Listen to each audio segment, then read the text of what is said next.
जय हिंद, नमस्कार, आदाब, सत श्री अकाल मेरे प्यारे साथियों।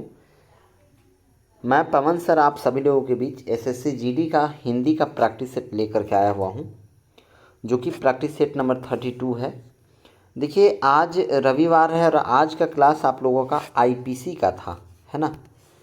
आज आप लोगों का आईपीसी का क्लास था या फिर बीएनएस की धारा का क्लास था, लेकिन वो नहीं हो पाया क्योंकि वो पूरी तरह से रिसर्च अभी नहीं हो पाया है ना।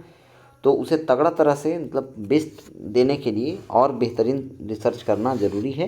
तो वो पूरी तरह से नहीं हो पाया है, जिस कारण से आज वो क्लास नहीं हो पाई। उसके लिए मैं माफ़ी चाहूँगा। और उसी के बीच मैं इसलिए आज, चूँकि संडे का क्लास ऑफ था, वही उसी का क्लास था, है ना। लेकिन फिर भी मैं आज क्लास से आप लोग हटे ना कटे ना, इसलिए आप लोगों का हिंदी का प्रैक्टिस सेट लेकर के मैं आया हुआ हूँ, ठीक है। तो प्रैक्टिस सेट नंबर 32 है। आप सभी लोग पेन पेपर हाथ में ले करके बैठ जाएं और प्रैक्टिस सेट लगाना शुरू करें, ठीक है, ताकि हम लोग पढ़ाई से जुड़े रहें। और अभी चूँकि दीपावली और छठ का जो है सो माहौल चल रहा है पर्व का, और ये महान पर्व है हिंदू धर्म का, तो सब लोग थोड़े व्यस्त भी रहेंगे। और लेकिन क्लास आपके जैसे रेगुलर चल रहे हैं वैसे रहेंगे। कुछ दिन जैसे 1-2 दिन, जैसे कल दीपावली है, तो पहले तो आप सभी लोगों को दीपावली की हार्दिक शुभकामनाएं, है ना। तो कल का क्लास आप लोगों का सिर्फ ऑफ रहेगा, बंद रहेगा। बाकी फिर आपका क्लास ऐसा ही कंटिन्यू होते रहेगा, प्रतिदिन चलते रहेगा, ठीक है। चलिए साथियों, तो आज का जो प्रैक्टिस सेट है उसे मैं लगाना शुरू करता हूँ। आप लोग सब लोग पेन पेपर हाथ में लेके और तैयार हो जाएं। शुरू करते हैं पहले उस क्वेश्चन को जो क्वेश्चन हमने कल पिछले क्लास में होमवर्क में दिया था। जैसे क्वेश्चन ये होमवर्क वाला था, जो केंद्र की ओर उन्मुख होता हो उसे एक वाक्य में क्या कहते हैं। उसके लिए वाक्यांश क्या है ये आपको बताना है। केंद्राभिसारी, विकेंद्रीय, केंद्रापसारी या केंद्रीय, मतलब केंद्र की ओर जो उन्मुख होता है उसे क्या कहते हैं, आप लोगों को बताना था। यही आज का पिछले बार का होमवर्क था। हाँ, तो इसका क्या हमने बताया कि केंद्र की ओर जो उन्मुख होता है, जैसे समझिए केंद्र की ओर उन्मुख, जैसे यह गोला है तो इसके चारों तरफ से केंद्र की ओर अगर फोर्स लग रहा है तो इसे हम लोग सेंट्रीपिटल फोर्स यानी कि केंद्राभिसारी कहते हैं। अगर केंद्र की ओर लग रहा है तो उसे क्या कह देंगे, केंद्राभिसारी, जो ऑप्शन नंबर ए में है। लेकिन अगर यही एक गोला है और केंद्र से ये बाहर की ओर फोर्स लग रहा है तो उसे सेंट्रीफ्यूगल फोर्स कहा जाता है। और सेंट्रीफ्यूगल फोर्स में केंद्रापसारी होता है, मतलब केंद्र से बाहर की ओर जा रहा है, ठीक है। तो ये केंद्र की ओर उन्मुख यानी केंद्र की ओर झुका हुआ है, उसे हम लोग केंद्राभिसारी कहेंगे। चलिए, तो ये ऑप्शन नंबर ए था। अब हम लोग आज का प्रैक्टिस सेट लगाना शुरू करेंगे। सब लोग एकदम तैयार हो जाएं और दमदार तरीके से प्रैक्टिस सेट लगाना शुरू करें। कहता है पहला क्वेश्चन में कि इसमें सही वर्तनी वाला शब्द बताइए। सांप्रदायिक, इसमें कौन सा सही लिखा हुआ है। क्वेश्चन नंबर 61 है। इसमें आपको बताना है सांप्रदायिक कौन सा ऑप्शन में सही लिखा हुआ है। आपके पास इसके लिए 5 सेकंड का समय होता है। आप इतने के अंदर में ज़रूर करके बता दें। सभी लोग कमेंट सेक्शन में फटाफट कमेंट करेंगे कौन सा ऑप्शन सही होगा। चलिए, तो मैं कुछ हिंट करूं। सब लोग कर रहे हैं, वेरी गुड, बहुत अच्छे। सांप्रदायिक ऐसे होता है, सांप्रदायिक, है ना, इस तरह से लिखाता है कुछ। और यह ऐसा इस तरह से सांप्रदायिक एक ही ऑप्शन नंबर ए में लिखा हुआ है। एक ऑप्शन नंबर सी में भी इस तरह लिखा है, लेकिन यहाँ दीर्घिकार है, ठीक है, लेकिन हर्षिकार यहाँ होना चाहिए। नेक्स्ट अगले क्वेश्चन की ओर बढ़ेंगे। Question number 62। क्वेश्चन नंबर 62 का आंसर बताएंगे आप लोग। इसमें भी सेम वैसा ही बताना है कि सही वर्तनी वाला शब्द बताना है। अंतर्राष्ट्रीय किस में सही लिखा हुआ है। 5 सेकंड का समय है इसके लिए भी साथियों आपके पास। आप फटाफट आंसर करेंगे कि अंतर्राष्ट्रीय किस ऑप्शन में सही लिखा हुआ है। बताइए, अंतर्राष्ट्रीय किस ऑप्शन में सही लिखा हुआ है, ये आपको बताना है। चलिए, मैं कुछ हिंट करूं तो अंतर्राष्ट्रीय इस तरह से होता है, अंतर्राष्ट्रीय, अंतर्राष्ट्रीय, है ना, ठीक है, इस तरह से अंतर्राष्ट्रीय होता है। या नहीं तो आप ऐसे भी लिख सकते हो, अंतर्राष्ट्रीय। ये दोनों अंतर्राष्ट्रीय सही लिखा हुआ है, ठीक है, ये दोनों सही, क्लियर। लेकिन ऑप्शन नंबर ए, बी, सी में ऐसा कुछ भी नहीं है, तो ऑप्शन नंबर डी में है, इसलिए ऑप्शन नंबर डी सही आंसर है। नेक्स्ट क्वेश्चन नंबर 63 की ओर बढ़िए। 63 नंबर सवाल में आपको उचित यहाँ पर भरना है, रिक्त स्थान में उचित शब्द को फिल करना है, भरना है। बताइए क्वेश्चन नंबर 63। ये कहता है श्री कृष्ण के अनेक गुणों का खाली स्थान कवि ने अपनी इस कविता में किया है। क्या किया है भाई? तो श्री कृष्ण के अनेक गुणों का ध्यान कवि ने, या फिर वर्णन, मनन या चिंतन? क्या होगा ऑप्शन बताइए जरा। Question number 63।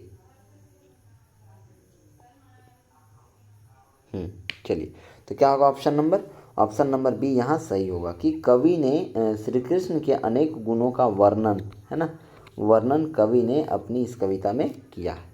नेक्स्ट अगले क्वेश्चन की ओर बढ़ेंगे। क्वेश्चन नंबर 64 क्या कहता है, इसका आंसर करेंगे सभी लोग। ये कहता है वस्तुतः खाली स्थान मनुष्य वही है जो मानवता का आदर करता है। तो वस्तुतः यथार्थ मनुष्य, चरित्रवान मनुष्य, संपूर्ण मनुष्य या फिर सच्चा मनुष्य? क्या होगा यहाँ ऑप्शन? फटाफट सभी लोग आंसर करेंगे और बताएंगे। तो बहुत ही आसान है, भरने वाला है, यहाँ पर फिल करना है। तो वस्तुतः आप कह सकते हैं कि सच्चा मनुष्य, है ना, सच्चा मनुष्य वही है जो मानवता का आदर करता है। नेक्स्ट अगले क्वेश्चन की ओर बढ़ेंगे। Question number 65। 65 नंबर सवाल में भी आपको फिल इन द ब्लैंक्स वाला है, खाली स्थान में भरना है कि संविधान में हिंदी को कहा गया है। संविधान में हिंदी को क्या कहा गया है? आर्य भाषा कहा गया है, संपर्क भाषा, राष्ट्रभाषा या राजभाषा? बताइए।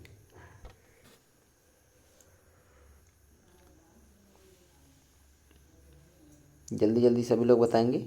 जीएस का सवाल यहाँ पे दे दिया है ना, जीएस का सवाल दे दिया है कि संविधान में हिंदी को क्या कहा जाता है, बताओ भाई।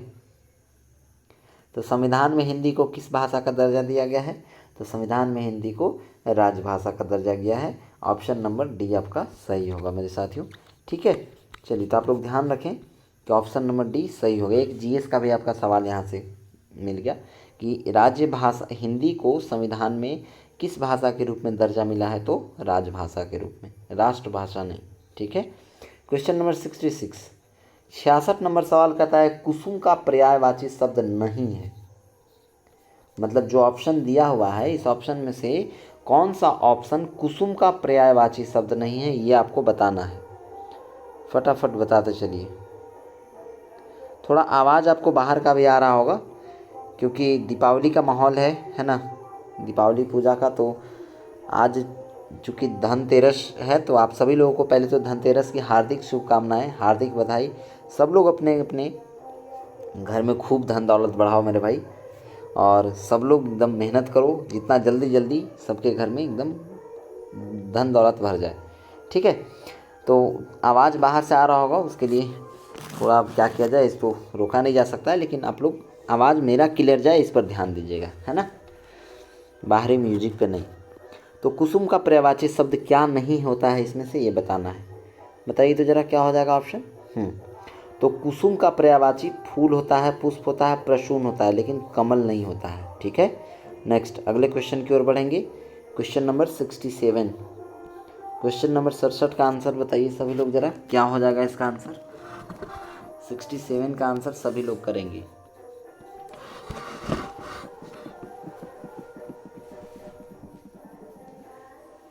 फटाफट बताइए क्या हो जाएगा।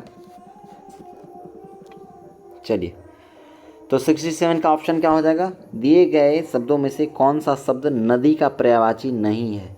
नदी को निर्झरिणी भी कहते हैं, तरंगिणी भी कहते हैं, और नदी को क्या कहा जाता है? सरिता भी कहा जाता है, लेकिन तरनी नहीं कहा जाता है। ठीक है, तो ऑप्शन नंबर सी आपका सही जवाब हो जाएगा कि ऑप्शन नंबर सी नदी का पर्यायवाची शब्द नहीं है। नेक्स्ट क्वेश्चन नंबर 68 की ओर बढ़िए। 68 नंबर सवाल क्या है ना, 68 नंबर क्वेश्चन, निम्नांकित विकल्पों में से सुगंध का सही विलोमार्थी बताइए। सुगंध का विलोम शब्द सही रूप में क्या होगा, ये आपको बताना है। सुगंध का विलोम आपको बताना है मेरे भाई। सब लोग बताइए, भाई बहन सभी लोग बताइए। बहुत ही आसान है, सुगंध का उल्टा क्या होता है? दुर्गंध होता है। Option number C is the right answer. Next question number 69 की ओर बढ़ेंगे। क्वेश्चन नंबर 69 का आंसर बताइए सभी लोग, क्या हो जाएगा? रवि ईश्वर को न मानने वाला मनुष्य। रवि ईश्वर को न मानने वाला मनुष्य, 69 का आंसर बताइए। रवि नाम का कोई लड़का है ना, कहता है ईश्वर को न मानने वाला मनुष्य क्या कहलाता है? तो जो भगवान को नहीं मानता उसे क्या कहते हैं? नास्तिक कहते हैं। और क्या? ऑप्शन नंबर डी आपका सही जवाब होगा। ठीक है, नेक्स्ट अगले क्वेश्चन की ओर बढ़ेंगे। जैसा चाइना वाला सब नास्तिक है सब, तो उन लोग नास्तिक है, तो उन लोग भगवान को नहीं मानता है। अगर आप भगवान शिव का मूर्ति अगर आप लेके चलेगा ना वहाँ पे, तो वो आपसे क्या कर लेगा? ले लेगा और ले करके अपने म्यूजियम में डाल देगा, है ना। म्यूजियम में डाल करके और बोलेगा लोगों को बुला करके कि आओ तुम लोग को एक मूर्ति दिखाएंगे, एक मूर्त दिखाएंगे, और उसका उन लोग 5-5 रुपया कमाएगा, है ना, इस तरह से करके। ठीक है, तो उन लोग पूजा पाठ को नहीं मानता है उस तरह से उन लोग, है ना। चलिए क्वेश्चन नंबर 70 का बताइए। क्वेश्चन नंबर 70 का क्या हो जाएगा आंसर? भारतीयों की बुरी दशा देखकर गांधी जी का मन द्रवित हो गया। भारतीयों का बुरी दशा देखकर गांधी जी का मन द्रवित हो गया। तो आपको जो यहाँ पर क्या बोलता है भाई? हाँ, आपको बताना है बुरी दशा को क्या कहते हैं। जो हाईलाइट किया हुआ है ना यहाँ पे, इसी का आपको बताना है कि इसे हम लोग किस और नाम से जानते हैं। मतलब बुरी दशा का आपको पर्यायवाची बताना है। भारतीयों की बुरी दशा देखकर गांधी जी का मन द्रवित हो गया। तो बुरी का पर्यायवाची क्या होता है? बुरी दशा का, है ना, मतलब खराब हालत देख करके, है ना। क्वेश्चन नंबर 70 का आंसर बताइए क्या हो जाएगा, फटाफट बताइए। तो बुरी दशा मतलब क्या होता है? दुर्दशा। ऑप्शन नंबर सी सही जवाब होगा। नेक्स्ट क्वेश्चन नंबर 71 का आंसर बताइए सभी लोग। कहता है ममता कम बोलती है। तो कम बोलती का आपको बताना है पर्यायवाची क्या होगा 71 का। देखिए बाबू, जो कम बोलता है ना व्यक्ति, उसको हम लोग मितभाषी बोलते हैं। क्या कहते हैं? मितभाषी। Option number C. जैसे बहुत सारे लड़के होते हैं या बहुत सारी लड़कियां होती हैं जो किसी से कम बात करती हैं, सबसे बात करना नहीं पसंद करती हैं, तो वो किस प्रकार की महिला होती है, किस प्रकार के पुरुष होते हैं? तो मितभाषी, है ना। नेक्स्ट क्वेश्चन नंबर 72, 72 का आंसर कर बताइएगा क्या हो जाएगा। क्वेश्चन नंबर 72 का आंसर बताइए जल्दी जल्दी। जो ईश्वर में विश्वास रखता हो, जो ईश्वर में विश्वास रखता हो उसे क्या कहेंगे? देखो अभी हमने तुरंत बताया था पीछे क्वेश्चन में कि जो ईश्वर को न मानता हो या जो ईश्वर में विश्वास न रखता हो उसे हम लोग नास्तिक कहेंगे। तो जो ईश्वर को मानता होगा उसे आस्तिक कहेंगे। ठीक है, option number D. Question number 73 का बताइए आंसर। इसमें बताना है पत्थर की लकीर मुहावरा का सही अर्थ विकल्पों में से चुनिए। ये बताना है पत्थर की लकीर, इस मुहावरे का अर्थ क्या होगा? Option number A B C D, कौन सा बताइए फटाफट। पत्थर की लकीर नहीं कहते हैं, पत्थर की लकीर खींच देना या हो जाना, पत्थर की लकीर। इसका मतलब क्या होता है? तो एकदम अपना जो एक गोल है, गोल मतलब आपने क्या कर दिया, एकदम सेट कर लिया कि भैया हम एकदम फाइनल हैं, एकदम फाइनल है कि हमें एसएससी जीडी क्रैक करना है तो करना है। ठीक है, एसएससी जीडी हमारे हाथ में है, मैं उसे क्रैक करूँगा तो करूँगा। तो उसे ही कहते हैं दृढ़ रहना। क्या करना? दृढ़ रहना। मतलब आप एकदम दृढ़ संकल्पित हैं कि हम भैया करेंगे तो करेंगे, निश्चिंत है। ठीक है, ऑप्शन नंबर ए सही जवाब हो जाएगा, पत्थर की लकीर इस मुहावरा का अर्थ। क्वेश्चन नंबर 74 का आंसर बताइए। 74 और 75 आपका त्रुटि वाला रहेगा, है ना। कहता है यदि वाक्य त्रुटिहीन हो तो डी ऑप्शन को लगाना है, बाकी सब में आपको ए बी सी जो सही होगा वो बताना है। फटाफट बताइए। महामहिम राष्ट्रपति हमारे संस्थान में स्वर्ग जयंती समारोह का उद्घाटन करेगा, या कोई त्रुटि नहीं है। तो 74 का क्या हो जाएगा ऑप्शन? अब राष्ट्रपति आपके हरवाह थोड़ी हैं, है ना। राष्ट्रपति हरवाह नहीं है, ना ही आपके चरवाह हैं। राष्ट्रपति तो भाई एकदम भारत के सर्वोच्चतम पद पे बैठे हुए हैं। ठीक है, तो करेगा नहीं होना चाहिए था, करेंगे यहाँ होना चाहिए था।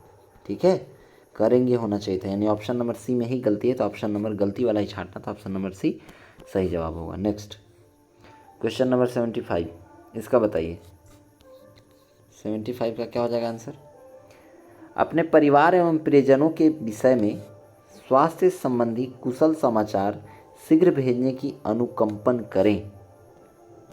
क्या इसमें गलती लगा आपको ये बताइए, और गलती नहीं लगा तो आप ऑप्शन नंबर डी को टिक करेंगे कि कोई गलती नहीं है।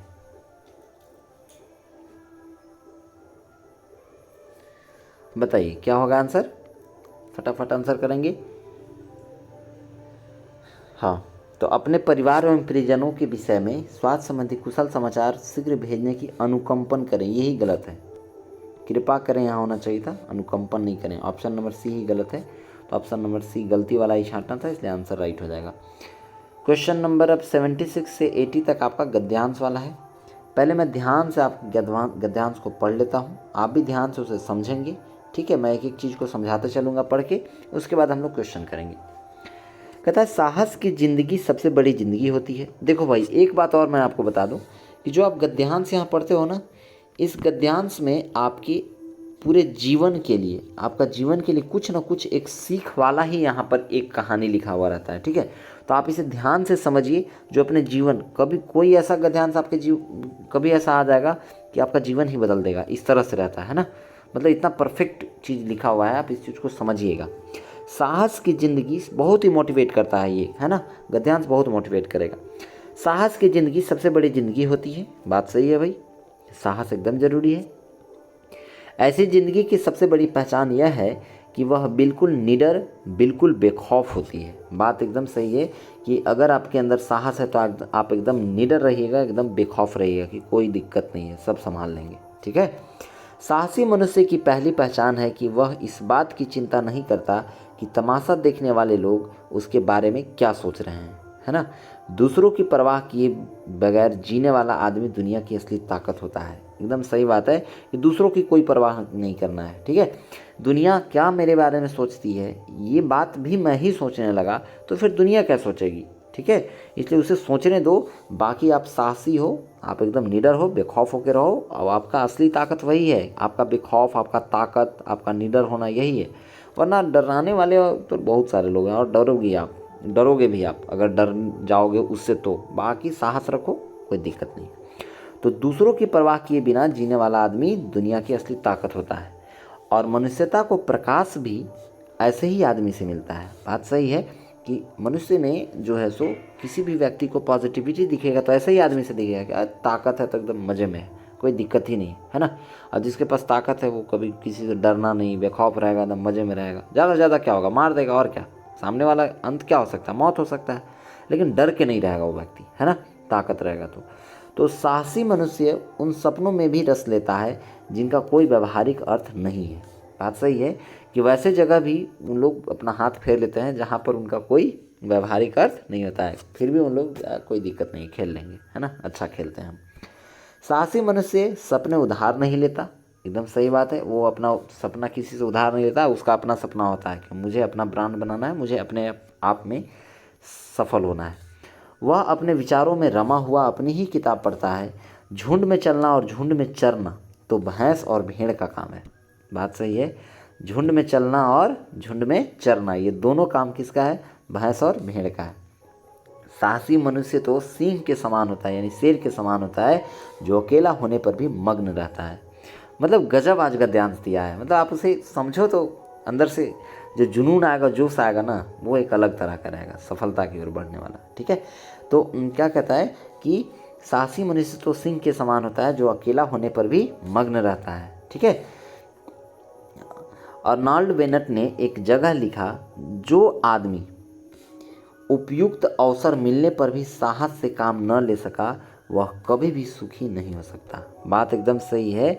एक व्यक्ति ने बताया, अर्नॉल्ड बेनेट ने बताया है, एक जगह उन्होंने एक बात को लिखा है कि जो आदमी उपयुक्त अवसर, मतलब उसे जब अवसर मिला, जब अपॉर्चुनिटी मिला, उसके बावजूद भी वह साहस से काम नहीं ले सका, तब वैसा आदमी कभी भी सुखी नहीं रह सकता है। साहस पर साहस न दिखाने वाला व्यक्ति अपने भीतर एक आवाज़ सुनता है जो उसे बराबर कहती है ना। तुम साहस नहीं दिखा सके, तुम कायर की तरह भाग खड़े हुए। हमेशा उसके अंदर से एक आवाज़ आती है, और तुम अगर गौर करो तो कभी तुम अपने अंदर ही देखोगे ना, तो हमेशा दो व्यक्ति आपके अंदर लड़ते रहते हैं। अगर तुम गौर से देखो तो हमेशा लड़ते रहते हैं। अगर आपने कभी कुछ गलत कर दिया और आप वो नहीं कर, आपसे वो चीज़ नहीं होना था, तो आपको हमेशा वो कोसते रहेगा कि तुमसे ऐसा हो गया, तुम ऐसा क्यों किए, है ना, इस तरह से। या नहीं तो फिर जब तुम कुछ वादा किए रहोगे अपने आप से और तुम पूरा नहीं कर पाओगे तो हमेशा वो कोसते रहेगा। तो इसलिए इस तरह का नहीं होना चाहिए। साहसी आप हैं तो आप एकदम निडर हैं, तो आप एकदम उस काम पर एकदम बरकरार रहिए और उस काम को कीजिए। ठीक है, चलिए तो अब आते हैं क्वेश्चन की ओर। हमने अच्छे से बता दिया आपको गद्यांश को, अब आप क्वेश्चन को करेंगे। साहसी मनुष्य क्या उधार नहीं लेता? सपने उधार नहीं लेता, विचार उधार नहीं लेता, बुद्धि उधार नहीं लेता, या अवसर उधार नहीं लेता? अभी तुरंत हमने बताया आपको कि साहसी मनुष्य जो होता है बाबू, फटाफट आंसर कीजिए सभी लोग, वो अपने सपने को उधार किसी से नहीं लेता है। वो अपना सपना खुद देखता है, उसे पूरा भी खुद करता है। ठीक है, चलिए नेक्स्ट क्वेश्चन नंबर 77। ये क्या कहता है? साहसी मनुष्य किसके समान है? बताइए, साहसी मनुष्य किसके समान है? भैंस के समान, भेड़ के समान, सिंह के समान, या जानवर के समान? तो साहसी मनुष्य सिंह के समान है, क्योंकि बैलेंस ऑफ पावर सिंह के पास ही है ना। भेड़ कितना भी बड़ा हो जाएगा, भेड़ कितने भी झुंड में हो जाएंगे, भैंस कितना भी बड़ा हो जाएगा, लेकिन वो जंगल के राजा नहीं बनेंगे। जंगल का राजा कौन रहेगा? तो जंगल का किंग, राजा जो है वो हमेशा सिंह ही रहेगा, शेर ही रहेगा। क्यों? क्योंकि बैलेंस ऑफ पावर किसके पास है? राजा के पास है, सिंह के पास है, जंगल के राजा शेर के पास है। ठीक है, चलिए तो नेक्स्ट अगले क्वेश्चन की ओर बढ़ेंगे। दुनिया की परवाह किए बिना जीने वाले व्यक्ति से किसको प्रकाश मिलता है? बताइए, दुनिया की परवाह किए बिना जीने वाले व्यक्ति से किसको प्रकाश मिलता है? अभी हमने तुरंत बताया है।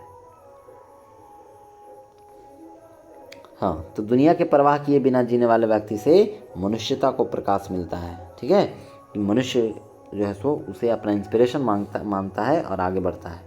क्वेश्चन नंबर 79 का आंसर बताइए अब। लेखक ने कैसे जीवन को महान बताया है? लेखक ने कैसे जीवन को महान बताया है? विवेकशील जीवन को, कमजोरी को, स्वावलंबनपूर्ण को, या हिम्मत को? बताइए। तो लेखक ने साफ कहा है कि अगर आप हिम्मती हैं तो आप ताकतवर हैं। आपके अंदर हिम्मत होना बहुत ज़रूरी है, तभी जाकर के आप महान हैं। तो ऑप्शन नंबर डी सही आंसर होगा। क्वेश्चन नंबर 18 आज का लास्ट क्वेश्चन। इनमें से कौन सा व्यवहारिक शब्द के लिए पर्यायवाची शब्द नहीं है? व्यवहारिक का पर्यायवाची इनमें से कौन सा नहीं है, ये आपको बताना है। क्वेश्चन नंबर 80 का।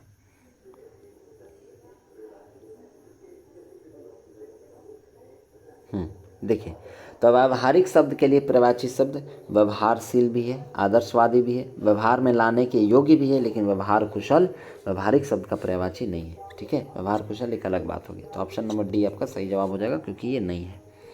नेक्स्ट, आज यहीं तक था जो आज का प्रैक्टिस सेट हुआ ख़त्म। उम्मीद करता हूँ कि ये पूरा प्रैक्टिस सेट आपको लगाने में बहुत ही अच्छा लगा होगा और अच्छे स्कोर भी आप किए होंगे। ठीक है साथियों, तो जैसा कि आप सभी लोगों को पता है कि लास्ट में मैं आप सभी लोगों को एक होमवर्क देता हूं, तो होमवर्क के लिए एक क्वेश्चन यहाँ पर है। ये आज का होमवर्क है। आप सभी लोगों से उम्मीद है कि इस होमवर्क का जवाब ज़रूर आप कमेंट सेक्शन में देंगे। बाकी जैसे सभी लोग तैयारी कर रहे हैं, अपने तैयारी करते रहेंगे एसएससी जीडी का, या और जो भी गवर्नमेंट एग्ज़ाम का तैयारी कर रहे होंगे, सभी को बहुत बहुत शुभकामनाएँ। दिवाली की हार्दिक शुभकामनाएँ। आप सभी लोगों का क्लास रीओपन होगा फिर से कल के बाद परसों दिन। ठीक है, कल का क्लास आपका बंद रहेगा। मिलूँगा मैं फिर से आप लोगों के साथ साथियों। और वो जो क्लास मैंने आईपीसी का धारा वाला बोला है, वो अगले शनिवार या उससे पहले जब भी रिसर्च पूरा हो जाएगा तब मैं उस वीडियो को बीच में ला करके और डाल दूंगा। ठीक है, चलिए साथियों, मिलूंगा मैं फिर से आप सभी लोगों को। और एक बार लास्ट आखिरी बार सभी को दीपावली की हार्दिक शुभकामनाएं। तब तक के लिए सभी को जय हिंद, खुश रहिए, मस्त रहिए, व्यस्त रहिए।